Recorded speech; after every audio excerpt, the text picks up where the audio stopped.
qu'on est bon. Le meilleur est désireux d'y arriver. Parce que les parents sont derrière en disant, il faut montrer ce que tu es. Pourquoi? Parce que c'est la condition de la réussite sociale dans ce monde en matière de reconnaissance. Le tout est de savoir pourquoi je cours. Est-ce faire plaisir à mes parents? Est-ce pour mon épouse? Est-ce pour moi-même? Pour grimper ou acquérir une reconnaissance sociale? L'argent? Le pouvoir? Ou simplement pour exercer mon intelligence? Je me rappelle que mon père me disait toujours, il nous disait toujours, parce qu'il avait beaucoup d'enfants, il dit, je vous donne à tous la même chance. C'est que je vous mets à l'école. La même chance de réussir. Si tu vas à l'école, ce n'est pas pour moi. C'est d'abord pour toi. Peut-être le fait quand tu vas réussir, ça sera peut-être une fierté pour moi. Mais lorsque l'échec sera là, lorsque l'échec sera ton poids, quand tu verras la réussite de tes copains de classe, tu comprendras beaucoup de choses. L'ambition est un désir ardent de posséder quelque chose et de parvenir à faire quelque chose. Qu'y a-t-il à être ambitieux? Cette question a été posée par une association religieuse sous le titre de dilemme éthique. L'ambition constitue-t-elle un dilemme pour ceux qui veulent servir le Seigneur? Comment peut-on réaliser son potentiel en étant chrétien? Et qu'y a-t-il de mal à être ambitieux? Puisque nous tournons tous autour de la parole de Dieu, nous allons donc essayer de voir ce que dit la Bible. Mais tout d'abord, voyons ensemble la définition du mot dilemme. Alors, comme tout le monde, j'ai été donc dans le dictionnaire, voir sur le net, et il est dit le mot étymologie. Dilemma, qui vient du grec ancien, composé du préfixe di, qui veut dire double, et de lemma, qui veut dire proposition. Double proposition. Donc, en logique, un dilemme, ce sont donc deux propositions incompatibles. L'une est vraie si l'autre est fausse, ou inversement. Et ça aboutit tous les deux à la même conclusion qui s'impose, donc, comme vrai. C'est-à-dire que si je fais un choix, je considère que ce choix est le bon. Donc, il est le vrai pour moi. Et ce choix nous est donc laissé. Il se trouve qu'il y a trois sortes de dilemmes. Je n'aurai peut-être pas le temps de rentrer en détail dans chaque définition, mais il est dit qu'il y a le dilemme éthique, le dilemme classique et le dilemme moral. Je vais donner juste un exemple du dilemme classique. J'arrive et je me dis, mais est-ce que je mange aujourd'hui pizzeria ou chinois? C'est classique. Moral, c'est de savoir, par exemple, qu'un ami s'en rend compte que le copain de sa meilleure amie triche. Il s'est dit en lui-même, vais-je lui dire ou pas? Et nous arrivons maintenant sur le dilemme éthique. Le dilemme éthique, c'est tout simplement... J'ai sauté de... Le dilemme éthique, c'est tout simplement le choix que l'on doit faire. Si je cache à mon épouse que j'ai eu une aventure à l'extérieur, j'agirai de façon malhonnête. Mais si je lui avoue, cela risque de briser mon foyer. Et d'arriver au divorce. Un dilemme. Que dois-je faire? Si je suis un médecin et que je connais ma patiente depuis des années et que j'apprends qu'elle a un cancer généralisé, compte tenu de l'état dépressif de mon patient, je me dis qu'elle ne supporterait pas le fait d'être atteinte de cette maladie. Mais mon devoir d'informer ma patiente dans son état entre en conflit. Car si je le dis, je risque peut-être de détruire le peu d'espoir qu'elle avait pour vivre. Est-ce que je dois lui dire la vérité ou lui cacher la vérité? Ces deux cas de dilemme éthique, car l'individu se trouve divisé entre des principes aux valeurs auxquelles il accorde une importance. Lui dire, c'est important. Ne pas lui dire, c'est aussi important. Que dois-je faire? Nous avons plusieurs exemples dans la parole de Dieu. Mais je voudrais prendre juste sur celui du patriarche Abraham. Est-ce qu'Abraham était ambitieux? C'est la question qu'il faut se poser. Il est dit que Dieu lui a promis de faire de lui une grande nation. Voilà quelqu'un à qui Dieu s'adresse en disant, lève-toi, quitte ton pays et va dans un pays que je te montrerai. Et de toi viendra une grande nation. Tu seras donc l'auteur d'une grande nation et tous les peuples seront bénis en toi. Ah bon, Seigneur? Ah, mais ça, c'est une grande addition, ça. Moi, un simple homme, tu veux faire de moi cette personne par qui toute la planète sera bénie. Et il est dit ici, afin que la bénédiction d'Abraham eût pour les païens son accomplissement en Jésus-Christ, et que nous reçussions par la foi l'Esprit qu'il avait promis. C'est-à-dire que nous, les païens aussi, nous allons donc dans cette bénédiction d'Abraham. Ne serait pas une façon d'encourager celui-ci à nourrir une ambition en exprimant son désir de bénir l'humanité par son intermédiaire, lui, un saint homme. C'est pas grave. Il a prouvé son attachement, quand je parle donc d'Abraham, tout simplement à l'obéissance de la parole de Dieu. Et il a renoncé à son mode de vie prospère et confortable de sa ville dans laquelle il était à l'origine. Il est dit ici qu'il a pris son fils, Terah a pris Abraham, son fils, et Lot, fils d'Aaron, fils de son fils, et Sarah, sa belle-fille, femme d'Abraham, son fils, et ils sortirent ensemble d'Ur en Chaldée pour aller au pays de Canaan. Ils vinrent jusqu'à Charan où ils habitaient.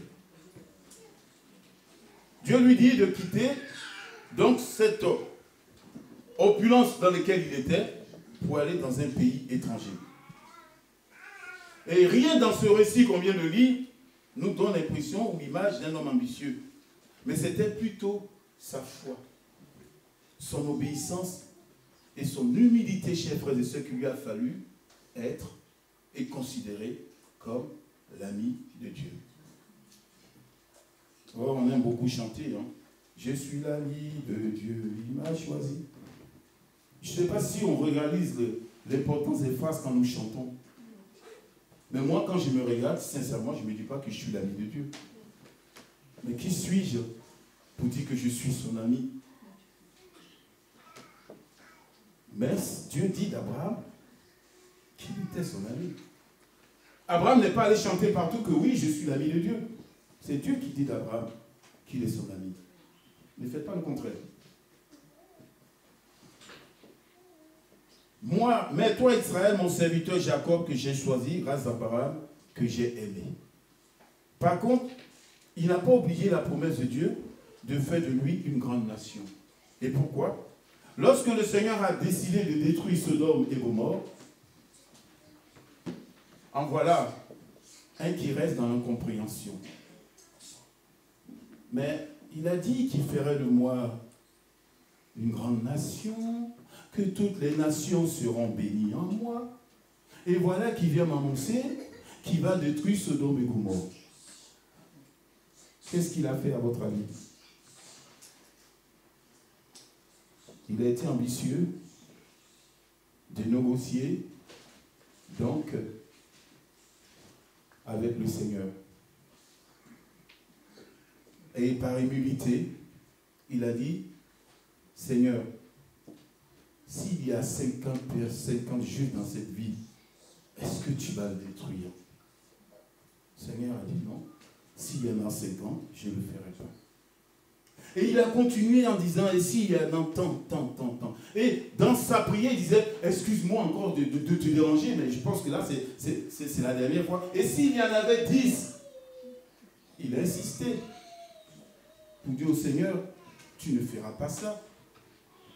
L'humilité, donc, de notre frère Abraham, et son ambition, c'est d'être se mettre devant le Seigneur en disant, je cherche parmi eux un homme qui élève un mur et qui se tienne à la brèche devant moi en faveur du pays, afin que je ne le détruise pas. Mais la parole de Dieu dit, je n'en trouve point. Est-ce que tu es cette femme-là? Est-ce que tu es cet homme-là? Quelle est ton ambition? Je parle aussi de cette femme cananéenne. Nous connaissons tous le récit de cette femme. Il est dit ici, aie pitié de moi, Seigneur, fils de David. Ma fille est tourmentée par un démon. Mais il ne lui répondit rien. Les disciples s'approchèrent pour lui demander, donne-lui satisfaction, car elle nous poursuit de ses cris. Elle dit qu'à un moment donné, Seigneur, bénis-la parce qu'il y en a marre. Elle crie trop. Il y a un monsieur qui était rentré dans un endroit, un homme d'affaires, pour prier. Il est entré dans l'église, il a commencé à prier. Il dit, Seigneur, tu vois l'affaire de 3 millions que je suis en train de signer. Je voudrais que tu mettes ta main. Et puis à côté, il y avait un pauvre malheureux qui priait. Seigneur, tu vois les 50 € que j'ai besoin pour pouvoir payer les médicaments à ma femme. Est-ce que tu peux me les donner? Il criait tellement que le monsieur s'est levé. Il était loin, il dit, tiens les 50 €, puis maintenant tu dégages. Hein? Parce que moi, hein, je suis en train de plaider pour 3 millions, toi tu es 50 €. Alors Seigneur, dis, donne-lui satisfaction parce qu'on en a marre de l'écouter. Alors, le Seigneur répond à cette femme, je n'ai pas été envoyé, j'ai été envoyé qu'aux brebis perdues d'Israël. Mais elle insiste. Elle veut se prosterner devant lui. Dit, Seigneur, viens à mon secours. Elle avait une ambition, la seule ambition qu'elle avait, c'était que sa fille soit sauvée. Et on a beau lui dire de se taire tout ce que vous voulez, ça rentrait là, ça sortait là. Elle insistait auprès du Seigneur. Et il lui répondit, il n'est pas bien de prendre le pain des enfants pour le donner aux petits chiens. C'est vrai, Seigneur, reprend-elle. Mais justement, les petits chiens mangent les miettes qui tombent de la table de leur maître. Et Jésus répondit, femme, ta foi est grande. Que tout se fasse pour toi comme tu le veux. Vous savez que le surnom des païens à l'époque, c'était petit chien. Et il était interdit aux Juifs, c'est-à-dire les petits-enfants, de faire table commune, c'est-à-dire manger le pain, avec des étrangers, c'est-à-dire les petits chiens. Mais vous voyez que cette femme, malgré la réponse qu'elle a reçue, elle aurait pu dire, si c'est comme ça, bon c'est bon, j'ai compris. Elle a insisté. Elle a eu cette ambition que sa fille soit guérie.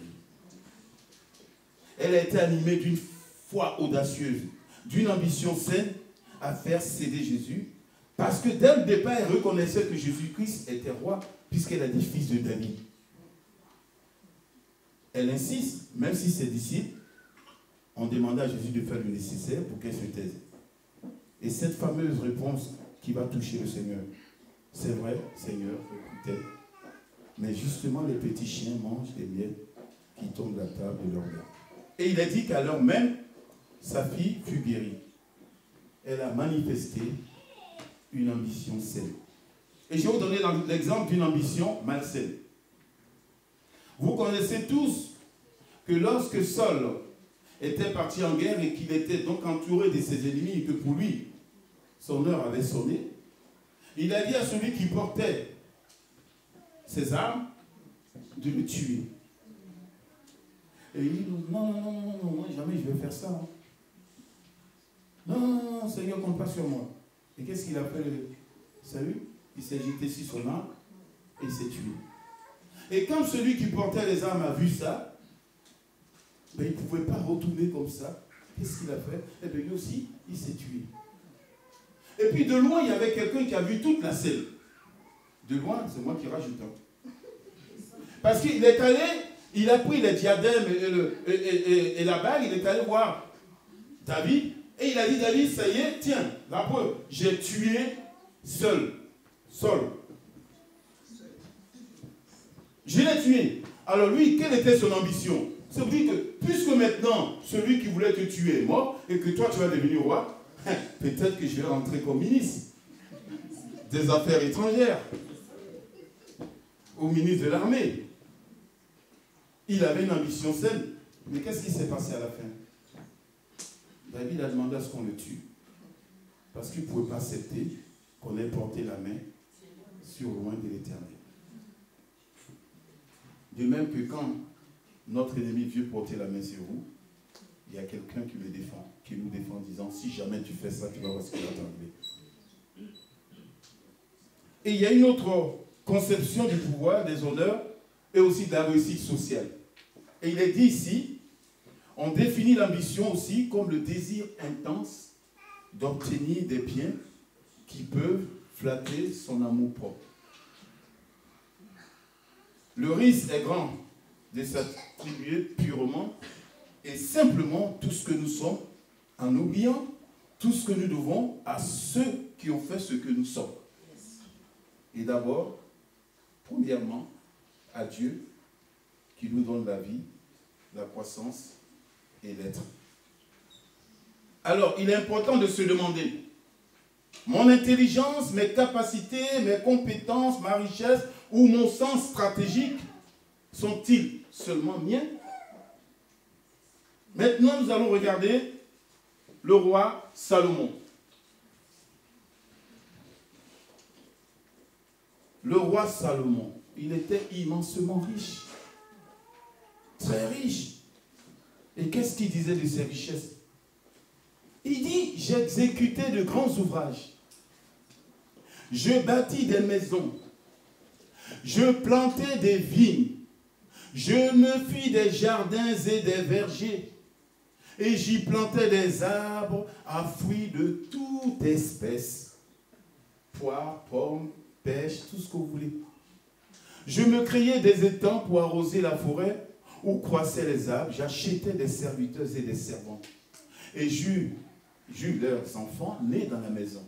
Je possédais des troupeaux, des bœufs, des brebis, plus que tous ceux qui étaient avant moi à Jérusalem. Je m'amassais de l'argent et de l'or et les richesses des rois et des provinces.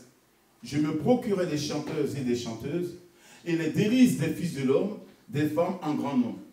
Je devins grand, plus grand que tous ceux qui étaient avant moi dans Jérusalem, et même ma sagesse demeura avec moi. Tout ce que mes yeux ont désiré, ou tout ce que mes yeux avaient désiré, je ne les ai point privés. Or, cependant, je veux qu'on note une chose, chers frères et sœurs.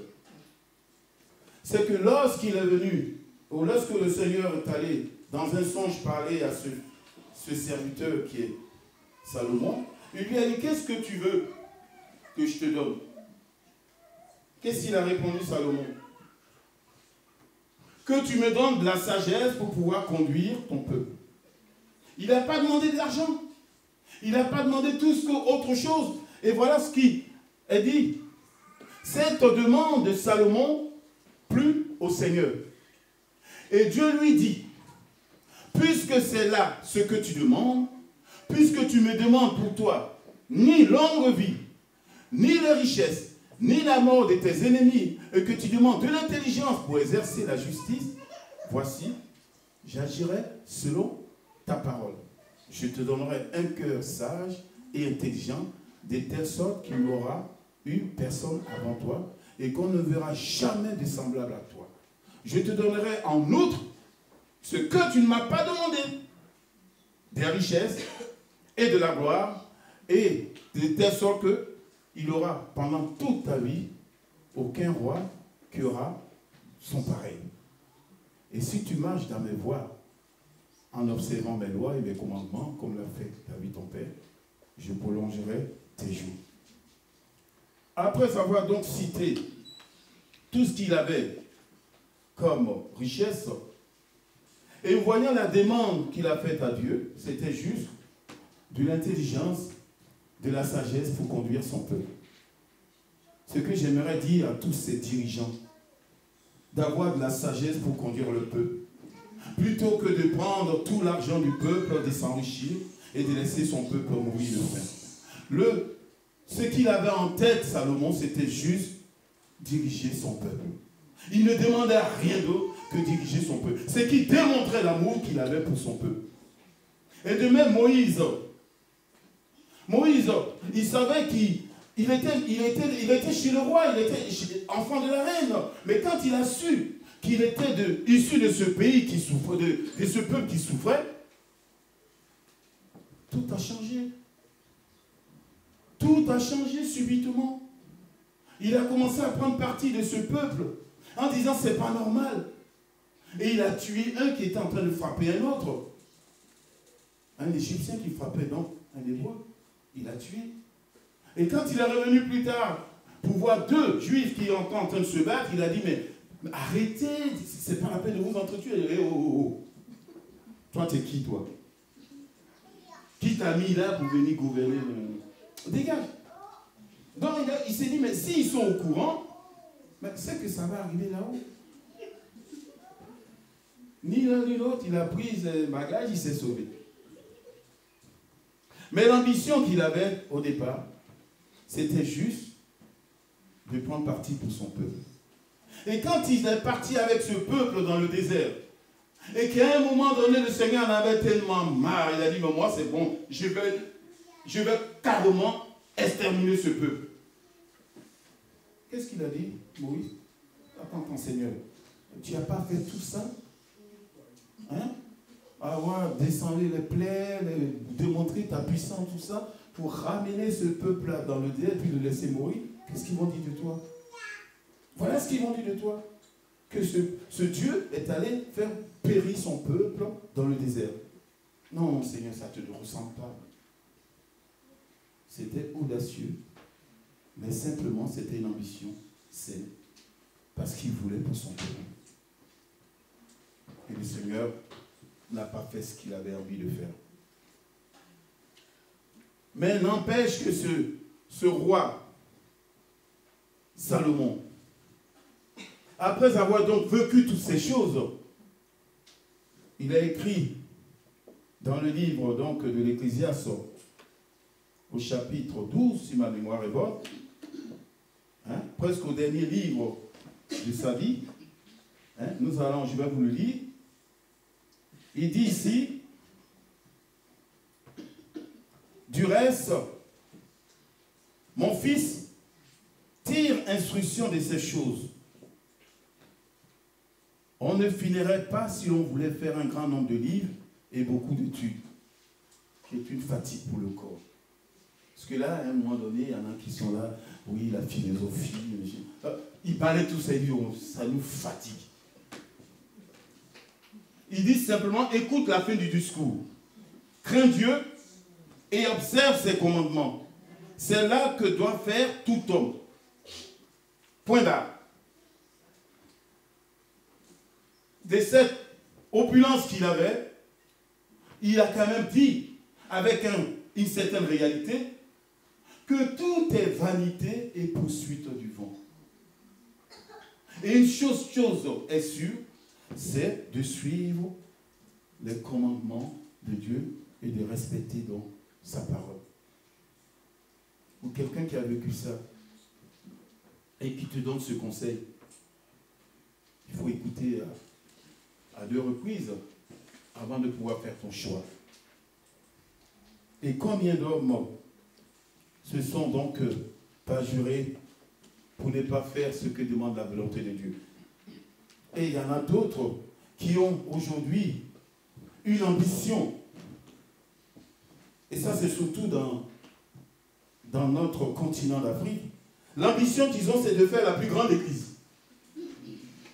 Alors, quand il y a un qui fait une église, il y a un autre qui veut faire encore une église plus grande. Et le peuple est mal enseigné. Mais ça, ce n'est pas leur problème. Et il y en a d'autres qui disent, qui veulent essayer d'avoir, obtenir ce qu'on appelle la puissance. Et j'avais noté une référence d'un pasteur, je ne sais plus où j'ai mis ça. Bon, mais... Ah, il est là, ne quittez pas. Je vais vous lire comment on l'appelle, la réflexion de ce pasteur. Parce que tout n'est pas de moi quand même. Hein. La récompense de la sainteté, c'est d'être saint, non pas puissant. Le degré de puissance n'a rien à voir avec celui de la vertu. La puissance n'est pas une récompense méritée, mais un don immérité de grâce venant du Saint-Esprit par notre foi et non par les œuvres. Et aujourd'hui, il y a des serviteurs, je ne peux pas dire autre nom, puisque si je dis que ce n'est pas des serviteurs, je serais en train donc de les juger. Je ne suis pas appelé pour ça. Mais il y a des soi-disant des serviteurs qui, au lieu de servir le peuple, font le contraire, c'est plutôt le peuple qui les sert. Et vous trouvez ça normal? Il n'y est pas écrit dans la Bible, à aucun moment, qu'il y a un pasteur qui dirigeait l'église.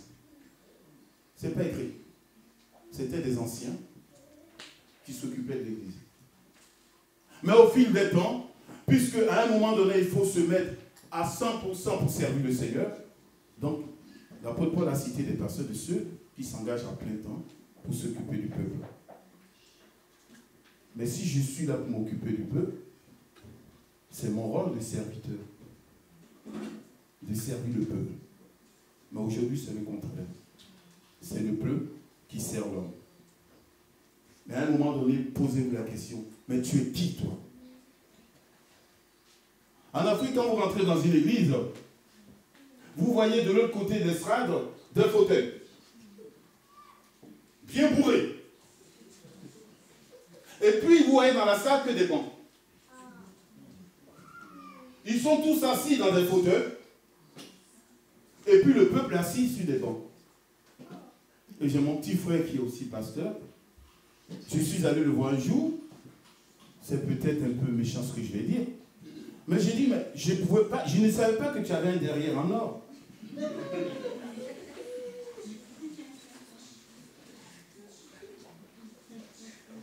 Je ne comprends pas, il est plus petit que moi, seulement quelque part qui est un peu torché. Hein?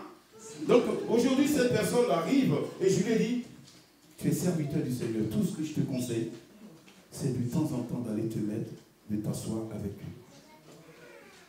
C'est tout le conseil que je te donne. Mais quand vous vous mettez de l'autre côté, le sacrifice du Seigneur, est-ce qu'il y a eu un sacrifice mieux que pour ceux-là ou pour tout le peuple? Il n'y a qu'un seul sacrifice, nous a dit notre soeur tout à l'heure. Un seul.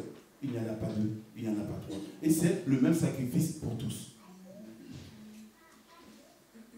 Et le Seigneur nous dit dans ta parole que celui qui veut être grand soit d'abord le serviteur des autres. Mais ça, c'était une parenthèse. Le choix. Où est-ce qu'est passé mon... Ah, il est là, excusez-moi. Nous avons donc un choix à faire. Le choix t'est donné. À toi de faire ce choix. Et je voudrais vous rappeler l'image que nous pouvons tous avoir de notre Seigneur dans le jardin. Au moment où il a senti toute la souffrance arriver, il a fait cette prière, Seigneur. S'il est possible d'éloigner de moi cette coupe, mais pas non la mienne, mais ta volonté. Il y avait un dilemme, faire ou ne pas faire. Mais c'était trop. Elle dit, Seigneur, que ta volonté se fasse. Pas la mienne, mais ta volonté. Est-ce que dans notre vie, quand nous arrivons devant tel dilemme, est-ce que nous disons, Seigneur, que ta volonté se fasse? Non, la mienne. Posons-nous la question, chers frères et sœurs. Posons-nous la question. Est-ce ma volonté ou celle du Seigneur? Le choix t'est donné, mais celui qui te donne ce choix te conseille et t'oriente. Dans le livre de Deutéronome, il est dit, je peins à témoin le ciel et la terre. C'est le Seigneur qui le dit, hein. Il peint à témoin le ciel et la terre. Et il dit à son peuple, j'ai mis devant toi la vie et la mort, la bénédiction et la malédiction. Alors, choisis la vie afin que tu vives, toi et ta descendance. Il y avait un choix, il nous montre un choix et il nous dit, le meilleur des choix, c'est de choisir la vie et tu vivras. Et qu'est-ce que le Seigneur Jésus-Christ a dit?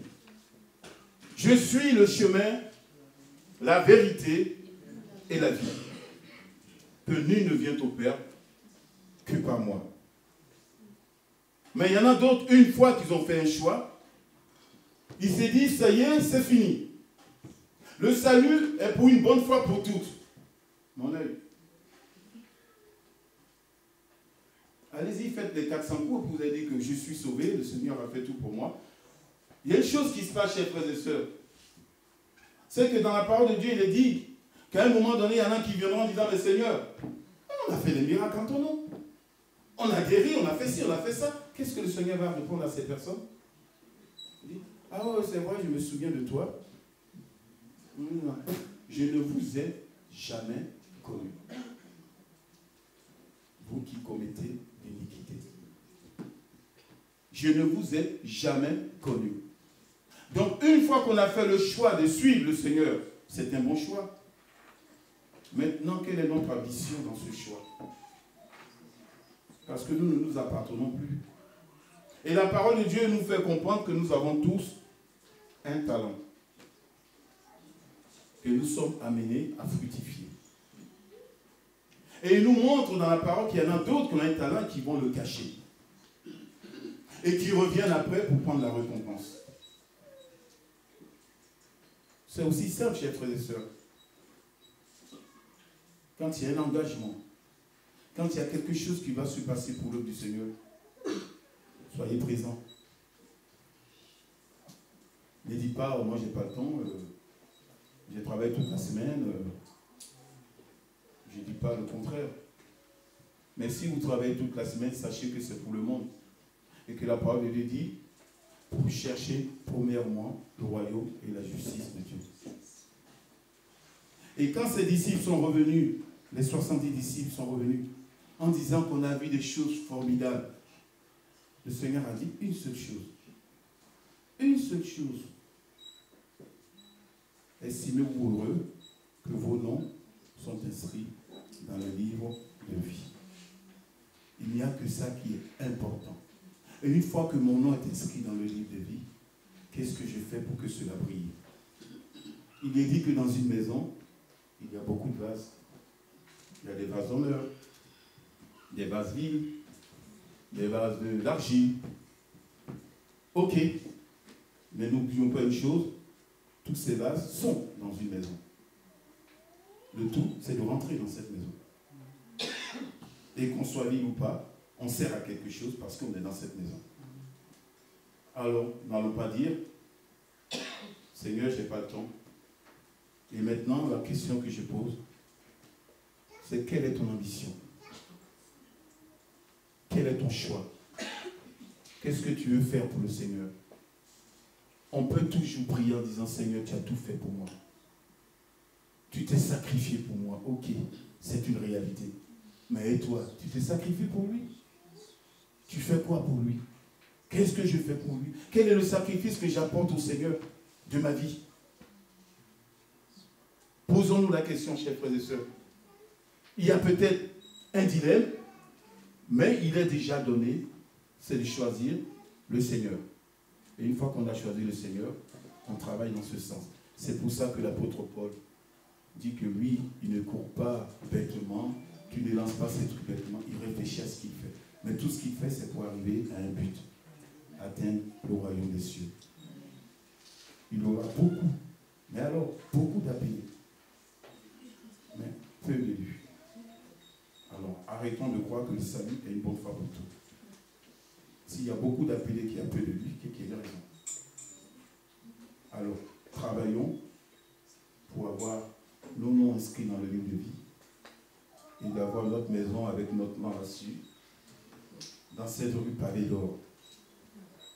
Vous n'allez plus franchir les, comme on dit chez nous, les potopotos. Il est dit que ça sera pavé d'or. Donc les souffrances d'aujourd'hui, comme dit l'apôtre Paul, ne vont pas nous séparer de l'amour manifestant Jésus-Christ. Ce n'est pas ni les anges, ni nous. Il a cité tout un truc qui n'est pas ça. Parce que mon ambition, c'est d'arriver près du Seigneur et vivre avec lui. Alléluia. Que son nom soit béni. Seigneur, nous voulons te rendre grâce et te remercier de ce que tu es celui qui est venu le jour sur la croix du Calvaire. De ce que tu es venu, Seigneur mon Dieu, avec cette ambition de nous sauver. Et nous voulons en retour te remercier encore de ce que nous pouvons dire que nos noms sont inscrits dans le livre de vie. Seigneur mon Dieu, si il y a des choses qui ne sont pas encore en règle dans ma vie, donne-moi à pouvoir comprendre et à pouvoir les remettre en place. Seigneur, j'implore ta grâce, Seigneur mon Dieu, car je sais que le lendemain t'appartient, mais ne m'appartient pas, Seigneur. Donne-moi à pouvoir, Seigneur, mettre en ordre ce qu'il faut dans ma vie, afin de pouvoir te servir comme il faut. Père, je te prie de bénir chacun de mes frères, de bénir chacune de mes sœurs, Seigneur mon Dieu, et que ton Esprit Saint, Seigneur mon Dieu, celui qui nous conduit dans toute la vérité, Seigneur, soit en nous et nous dirige. Que ton nom soit béni. Amen. Amen.